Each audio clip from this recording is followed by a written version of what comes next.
अस्सलामुअलैकुम सामीन। 17 मुहर्रमुल हराम और 5 अगस्त है। खबर का उन्वान है मशहूर शायर मुनव्वर राना के घर में 40 लाख रुपए की चोरी बड़ी हुई है। खबर थोड़ी तफसील से सुनिए।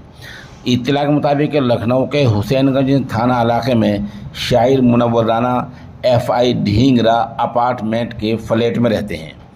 इस वक्त उनकी तबीयत ख़राब है, इस वजह से वो PGI में एडमिट हैं और इलाज करा रहे हैं। बता दें उनके घर वाले भी वहाँ उनकी देखभाल कर रहे हैं। इल्ज़ाम है कि घर में रखे लगभग 40 लाख रुपए के ज़ेवरात चोरों ने चोरी कर लिए हैं।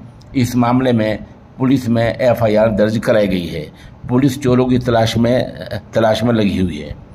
इस मामले में DCP सेंट्रल जोन अपान राजत कौशिक का कहना है कि चोरी की शिकायत दर्ज कर ली गई है। CCTV कैमरों की फुटेज देखी जा रही है और आसपास के लोगों से पूछताछ जारी है।